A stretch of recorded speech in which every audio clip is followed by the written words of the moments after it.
What's holding you back in your presentations isn't that you don't know what to say. It's the belief that people are judging you, even when they're not. You might forget your lines, stumble on your words, or even walk off stage, not because you didn't prepare well enough, but because the presence of other people is silently constraining you from communicating who you are. In this video, I will go over why social judgment is preventing you from presenting, diving deep into its inner psychology, and how you can stay connected to yourself even when the attention is on you. So make sure to stay to the end of the video. And for those of you who don't know, my name is Blake and I am the creator of SocialAnxietyHaven.com, a website dedicated to helping people with social anxiety overcome their fears. As someone who struggled with social anxiety, I know what it feels like to mess up presentation after presentation. I could prepare for hours or days before and still screw it up on the day of. And if you've experienced that, you know it's not because of your preparation skills. It simply comes down to the way our brains have been programmed to perceive social judgment, which for the rest of the video, we will get into right now. Most people who struggle giving presentations say to themselves, if only I prepared more, then I would have done better. Or if I tried a little harder, then I would have appeared more confident. But underneath these thought patterns lies a cognitive error, one that many people struggling with presentations haven't fully internalized. It's the fundamental principle that your presentation skills have almost nothing to do with how you've prepared.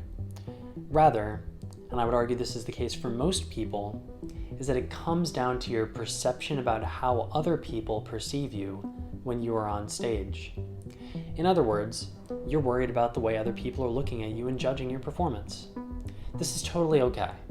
Most, if not all people, get up on stage and get a little worried about how they are presenting themselves. The only problem for you is that this worry is getting in the way of how you actually deliver a presentation. So what do? The solution is not to tell yourself to try harder or prepare more, but rather focus on what your fear is and how you can overcome it. So let's talk a little about where this fear comes from and how it is impacting your presentation. When we are being evaluated in social situations, especially ones that are unpredictable, a part of our brain goes off that activates our fear response. This part of our brain is called the amygdala, and its job is primarily to keep us safe from threats, whether it's physical, social, or emotional. And something about the amygdala that's really important to understand is that it doesn't really distinguish between physical and social threats. Both activate the same threat response, and both make us believe danger is about to happen. So when your brain believes that a social threat exists in its environment, it will shift into survival mode. You're still trying to think, still trying to communicate, but you're doing it while another part of your brain is scanning for danger and trying to protect you from social judgment. It almost feels like you're trying to navigate two mental processes at the same time. And this same threat response is activated when you are delivering a presentation. When you go up on stage and it feels like you can't get the right words out, that is the part of your mind that is worried about other people's judgment. Your mind will tell you, don't be too confident or else people might judge you. Don't be too relaxed or else you risk getting hurt. All of these thoughts are happening on overdrive when you are up on stage. Not because your brain is trying to make you mess up, but because it wants to keep you safe. So the problem you are facing has very little to do with preparation or knowledge. It has much more to do with the fear that is holding you back from being who you are. So now that we have identified what the fear you are going through is, and how it is impacting your performance, let's go over how you can ultimately overcome it using deep inner psychology. The way that fear and anxiety work is through cyclical models that reinforce them. Think about it like a circular model. First comes the trigger, or the event that activates your threat response. Then comes your perception that that threat is dangerous. After this, a physical response in response to this perception is triggered. Attention is then turned inward toward those negative sensations, which fuels negative thoughts. And then these thoughts make you believe you performed poorly on stage, which reinforces the belief that that situation is dangerous. All of these things fuel and feed back into one another and form a cycle that is hard to break. But the key for overcoming this cycle isn't by targeting all of these nodes at once. is by focusing on your self-focused attention and perception of threat. When you're up on stage, your mind naturally shifts inward, trying to protect you from potential judgment. It's scanning for how you're coming across and whether something might go wrong. The key in this moment isn't to eliminate those thoughts. It's to recognize them for what they are. They're your brain's attempt to keep you safe, not a reflection of what's happening around you.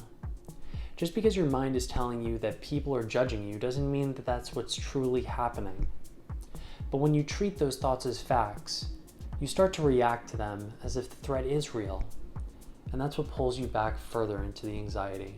By recognizing your negative thoughts as passing events rather than truths, you are essentially dismantling your perception that is fueling your anxiety.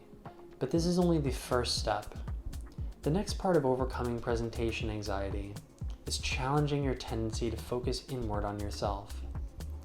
When all of your attention is on yourself, how you sound, how you look, how you're coming across, you're no longer fully engaged in what you're trying to say.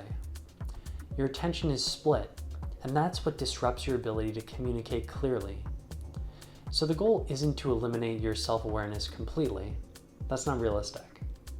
The goal is to reduce how much of your attention is being pulled inward, so you can stay connected to what you're actually trying to express.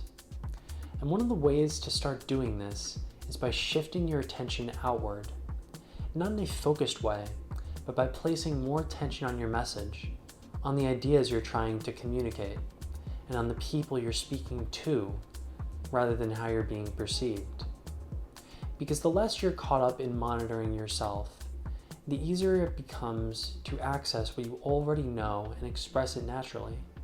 One of the final ways to overcome presentation anxiety that I will go over in this video is by reframing your identity.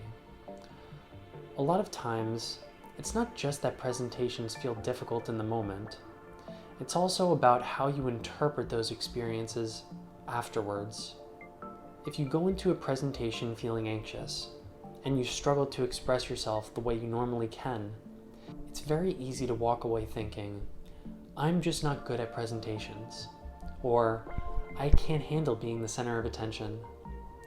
In doing this, you've implicitly taken a temporary state, how you were feeling in that moment, and turned it into a fixed belief about who you are. Instead of recognizing that your performance was affected by anxiety and pressure, your brain simplifies it into something more stable. This is just who I am. And once that belief is in place, it starts to shape how you approach future situations. You go in expecting the same outcome, which increases your awareness of yourself, increases the pressure, and makes it even harder to express yourself naturally. So the key to overcoming this isn't trying to force confidence or erase those experiences. It's changing the way you relate to them. Right now, you're treating those past moments as if they define you, as if they're evidence of who you are. But they're not. They're just experiences you had while you were in a heightened state.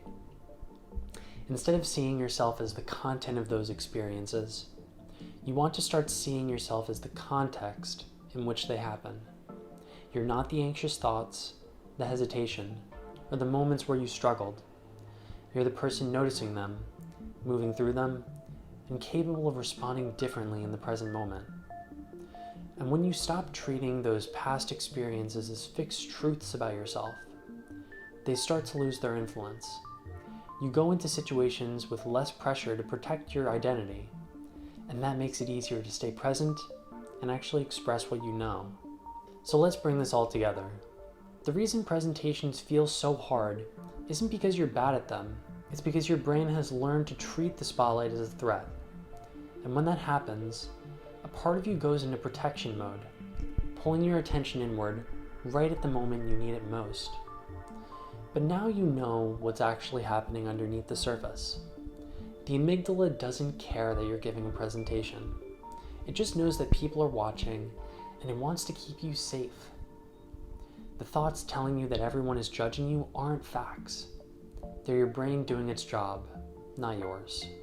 And the path forward isn't about forcing confidence or preparing yourself into the ground. It's about recognizing those thoughts for what they are, slowly shifting your attention back to your message, And maybe most importantly, stopping the habit of treating difficult moments on stage as evidence of who you are. You're not the anxiety. You're the person who showed up, moved through it, and is still here, working to understand it.